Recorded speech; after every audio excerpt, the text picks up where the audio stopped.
Things might seem a little quiet here right now, but I guarantee it's about to heat up, and I don't mean temperature. There's something that's lurking out there in the desert sand, something that'll get your heart pounding, your blood rushing, and adrenaline flowing. This seemingly quiet desert is home to the world-renowned Baja 1000. Every year, tens of thousands of race fans flock to this stretch of desert and rock to see and participate in this world-class event. There's no track, no pits, no bleachers, just 1,000 miles of the meanest, toughest, wildest, yet most beautiful and inspiring countryside you'll ever encounter. Hi everybody, I'm Angelo Viola. Welcome to this week's Outdoor Journal. And I'm Pete Bowman. We're going to bring you the Mexican desert like you've never seen it before. Since the mid-50s, crazy auto adventures have been racing up and down this strip of land. In 1967, the first official race of what was to be the Baja 1000 was run. It was won by a guy in a VW dune buggy in 27 hours and 48 minutes. Now, Angelo and myself won't be in the actual race, but there's a company down here called WIDE Open Baja that will give us the thrill and excitement of the Baja 1000 from the comfort of our own vehicle. Comfortable? That's easy for you to say. I was white knuckles and wide open trying to keep us out of those bushes. For those of you that missed last show, let's get you caught up here. Things seem to start off normal enough. We landed in LA and packed our gear into a van. About now, we should be looking for a nice hotel and some grub, but we're looking for adventure, so we'll leave the comfort of LA and head for the desert of Mexico. And this is where it all starts, in Ensenada, a typical Mexican seaside resort town where we still find old VWs roaming the streets. It's here we meet up with Todd Clement of WIDE Open Baja. He explained the whole concept of living the Baja 1000 experience without actually being in the official race. These are the machines we're practically going to be living in the next 4 days. They've got high-torque Porsche engines and can rocket us across the desert at close to 100 miles per hour. These handmade desert machines kind of look out of place traveling through the early morning dawn of Ensenada, but within a few minutes we're off the beaten track and they come to life. Todd is in the chase truck. He's always within radio range. He carries enough spare parts to rebuild an entire car, including those very important spare tires. One of the first big challenges of the trek was the San Mateo Wash, an ancient lake bed. This is where we can really open things up and jockey for position. After a long, hot, dusty run on the flats, it's back to the pavement and time for a little R&R in San Felipe.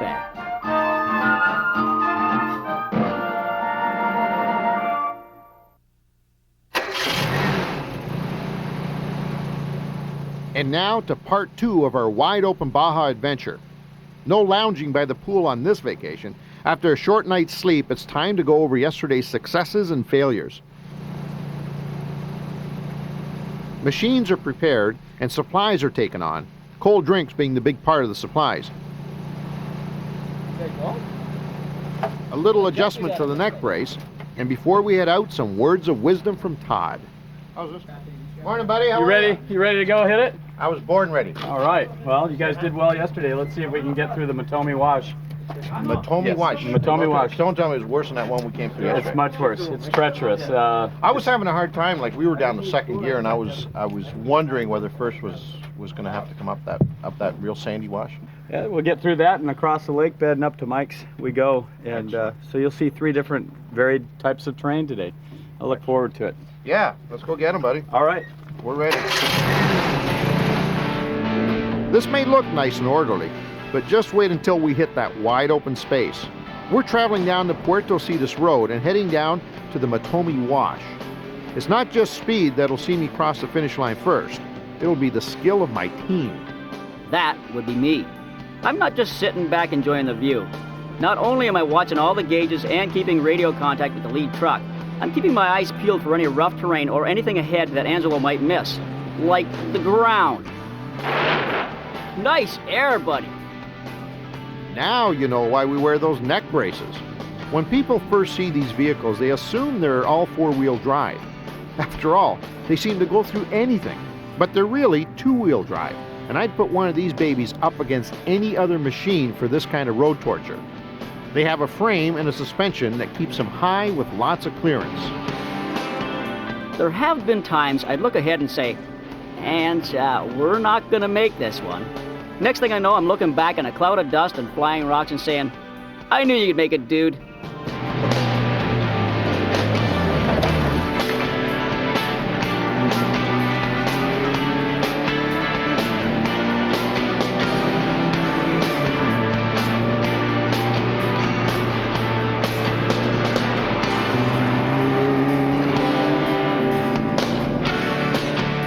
This may be a race, but it doesn't mean we can't stop and smell the cactus. Positions and times are duly noted.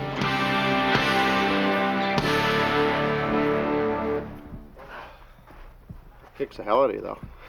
I mean, that sand just eats you up. I don't know whether I like the sand better than rocks or maybe a combination. What do you think, Mo? Well, you lose a lot of speed in this stuff, eh? It eats you up. Yeah, This damn stuff eats you up. It just eats the tires up, and it sucks the RPM right out of the motor. I mean, we were coming down through that last bend. We were coming down through first. Yeah. At 4,500 RPM. So. You see why? If we'd have parked 5 feet over, we'd be stuck. We have to park up in these rocks. Isn't that wild? We have to park the cars up in the rocks, or you are euchred. Now, the other thing that this sand does, it really gets an appetite happening, buddy. And Before those those boys are going to be eating up all of our food. Did we graduate the first? You guys have done great. This is kind of our rough out lunch day because we're out here in the canyon and the crew can't get the chase equipment up here to us, so we're kind of on our own. And How far down the course are we? like in a Baja 500 course right now, we'd be at least 260 or 280, 320, somewhere in there through the race. And it'd be a sprint from here because the guys that are still running, now they start the race and they're going back to Ensenada. So they run straight through this. They really will. They won't hit anything that's real obvious, but they're going so fast that they can't miss everything, okay?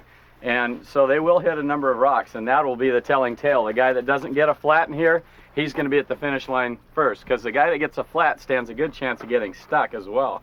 And if you guys are... A lot of flares are set up, and you know, when you go down, you put out flares real quick. No, they don't. They usually pull off the side. Smart guys, you know. Well, they don't. They just pull off and get the tire changed as fast as they can. They use a lot of hydraulics in the big trucks. What you do is you try to hide the car, actually, so nobody knows that you're stuck or nobody knows that you're there. You try to make the guy behind you think he's still chasing you down. What? His truck, yeah. Now, why? Why is that? Wait a minute. Psychologically, psychologically, if you were out there running and you knew that I was broke down, you could take it easy. And in this kind of sport, if you took it easy, you'd do better than if you were frantically trying to catch me. So if I let you think, as Willie said, that you're still in pursuit of me, you stand a better chance of clipping one of these rocks or making a mistake. And that's when the stronger of mind are going to prevail. And that's really what it comes down to. It is part of Baja. It's part of the race. It's part of the whole thing. Coming up, more Baja excitement.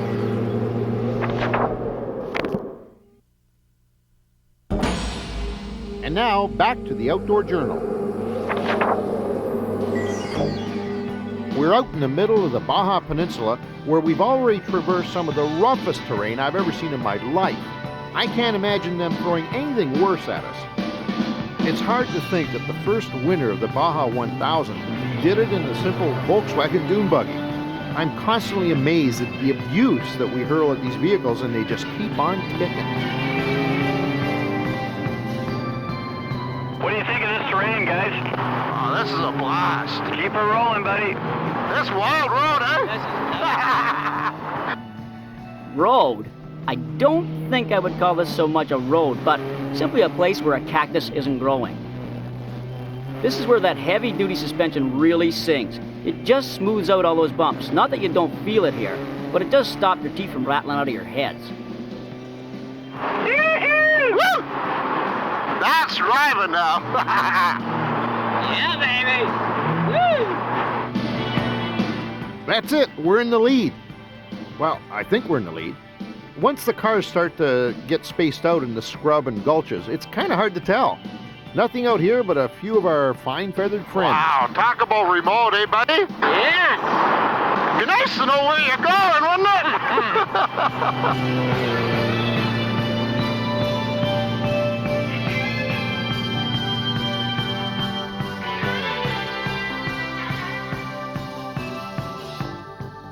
Okay, we're coming up on more wide open space, the Matomi Wash, another old lake bottom. Let them have it through here, guys. All right. Okay, great. At least now I can see the competition. This is where we fight for position. It's here that well-tuned Porsche engine comes in big time. It's speed that's going to get us across this old lake bed first.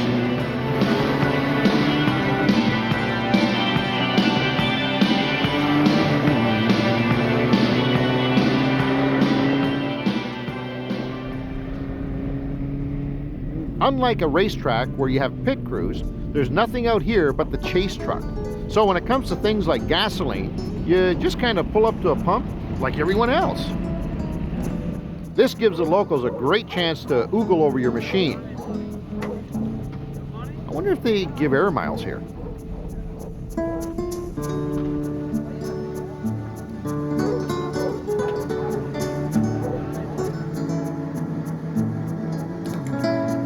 Every once in a while, we've got to remind ourselves that these dirt tracks through scrub and brush are real roads to the locals. And if we're not careful, we could end up like our amigos here in the ditch, missing a few pieces of truck. It also points out the importance of Todd in the lead truck and good communication. He's always looking out for dangers like this.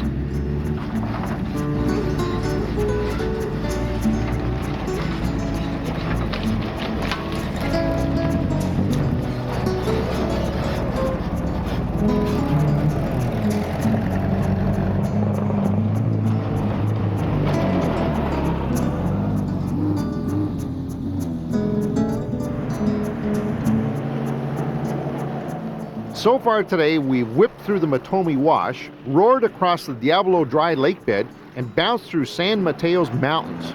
Time to call it a day, and a well-deserved rest at Mike's Sky Ranch. But not before a little recap with the boys. I don't understand how a vehicle can go that fast through that kind of stuff and still make you feel as safe as your home station. And there's just enough room between you to feel comfortable and yet still feel like you're in a race car and you're not. I mean, we were ripping up here tonight, full open, 60, 70 mile per hour, tight bends going downhill with sharp rights with ruts out of them. I mean, you name it. The thing just The car does a lot of the work, I know. This vehicle is amazing. I can't say enough about it. I want to take one home with me. All right. Hey, would that be possible? Drive or her what? to Canada, buddy. Yeah, okay. You find that when people come into this environment, do they all pretty well react the same? Do you get the same sort of wide, gaping mouth and eyes? First thing they say when they hit the pine forest 2 hours into the run, they say, "This isn't what I pictured in Baja." Yeah. No. This is amazing, right? I mean, look at the terrain we've gone through. We've gone through pine forest, which obviously is something that's a little more prevalent in the northern part of the country. We look just like Canada, had a freshwater lake and everything. Absolutely. We've gone through, of course, desert, lake bed, dried lake beds, dried river beds, dried creek beds. We've gone through some of the roughest gravel boulder stuff that I've ever seen in my life. And we saw some wild horses and some mules and some, I mean, just Tarantulas. That was a surprise today. Tarantulas. Unbelievable. Wow. I hear the familiar There's sound. that. I hear the familiar sound. Woo-hoo! David! David! Yeah!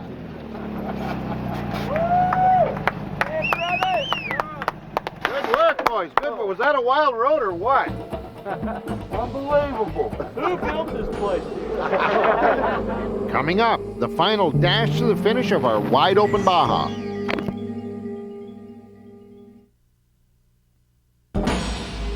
And now, back to the Outdoor Journal. This is the wildest race this side of anywhere. The crew's already up making early morning final adjustments to the race cars. Everything has to be just perfect because this is a day of reckoning. Only one of us will win. And I guess it really doesn't matter who it is, as long as it's Pete and I. But before we finish the final leg of this amazing journey, a few words of wisdom from our mentor. We're right on the national park here. We're going to take off out of Mike's right over that craggy road there. It's like throwing you into the middle of a bullfight because 100 yards up that road, all the way up through these rocks, you've got about 2-foot tall boulders to about 6-inch tall, and the buggies are going to use all their travel to crawl all the way out the backside of Mike's, and it goes up for about 2 or 3 miles like that. You won't believe the cars will go right up it, and that's an eye-opener. The guy who's driving this morning, if you had a preference to technical versus high speed, you'd want the technical guy in. And wouldn't you know it, Todd saved the best, or I guess worse, depending on how you look at it, for the last. I thought I'd seen everything. If I can come out of this in one piece, I'll be a pretty happy camper. There's a creek down here at the bottom of Simpson's. We'll cross that and we'll get up into the valley to Trinidad. Ah, finally some open road. Time to open her up, but no need to get cocky. That's exactly when you get sloppy.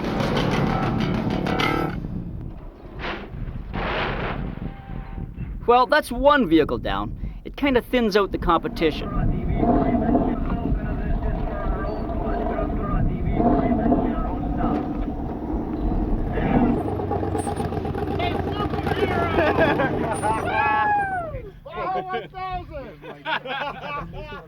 God, I saw it coming. Wow. First out of 125. Oh, you must have been half dead on that. The Baja 350. We stopped. I said, are we alive? They're a few different falls over.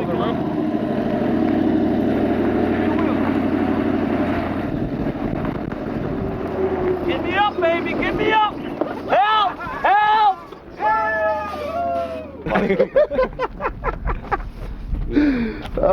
that? Well, I tell you, the car handled the drop pretty good. And I will listen.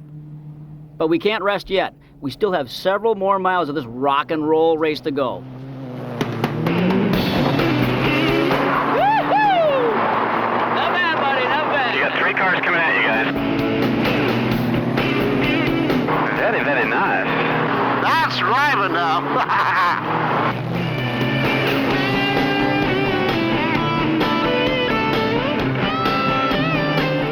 That's cool, huh? That's a nice little run there, man. Oh, this is a blast. All right, yeah, keep her rolling, buddy. Beautiful, beautiful. Woo! Was that great or what? Wash out coming out, car number 3. Alon and Daryl's car number 3 will come up to the wash. Big rocks, guys. Rocks on the left, rocks on the right. I copy that. Hitting rocks this big can not only rip a hunk of rubber out of the side of your tire, but it can also take off the whole wheel and suspension. But me, I just don't get flats. Yeah, right. That tire was the victim, not the culprit. Where's that pit crew when you want them?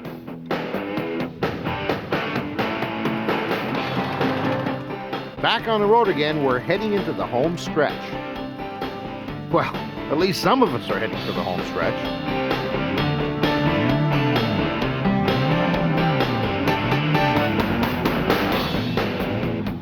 We're stuck in sand. They're stuck in sand. Willie will have to help you out. We may be in competition here, but I ain't gonna leave my 2 buds out here to cook in the hot sand. Plus, it's time for a cold drink and a little chat with the locals.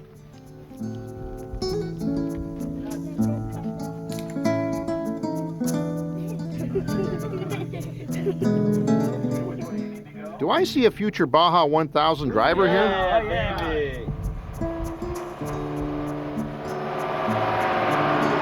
Now that's embarrassing, getting towed out by a farm tractor. Looks like the competition is dropping off faster than flies. That right there, folks, was Dave and Dave, the 2 Alabama boys. They took a wrong turn here, the thing you just saw getting towed out, got into the sandy beach. We almost followed them. Ange and I almost followed them. Luckily, we opted not to see if it was right, because there was some Mexican kids going, go this way, go this way. This is apparently the real course. We were going off course to go get lunch. They come out in the sand, they got stuck, and not only did they get stuck bad, they burned the clutch. That just goes to show you how important it is to know where you're going. Always keep your eyes on those yellow ribbons that mark the path. Looks like we're just about to the finish line, or should I say shoreline in this case. Now, this isn't a real Baja 1000, so we're not going to be met up with tens of thousands of cheering fans. If we're lucky, maybe just the odd seagull or two. And catch this, who's in the lead? Why, it's Angelo and Pete, of course. Well, we all met the challenges of the Baja, and the Baja did take some prisoners, but here we are out in front. No trophy at the end of this one, but the experience is reward enough. That's about the ride of your lifetime right there, folks, I have to tell you. I cannot believe this. Well, I think every bone in my body aches. I've got dust in places I didn't even know I had places. But I have to say, this has been one of the most memorable experiences I've ever had.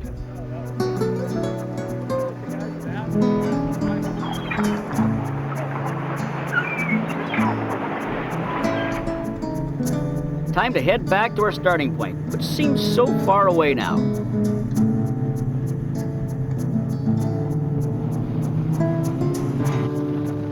The vehicles will go back into the garage for a well-earned wash and tune-up.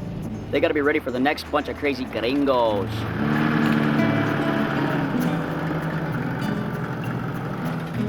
Well, it's time to say goodbye to our new friends. A little friendly competition like this is just perfect for bringing out the best in people. On the other hand, I like to win. Race the Baja 500. There you go.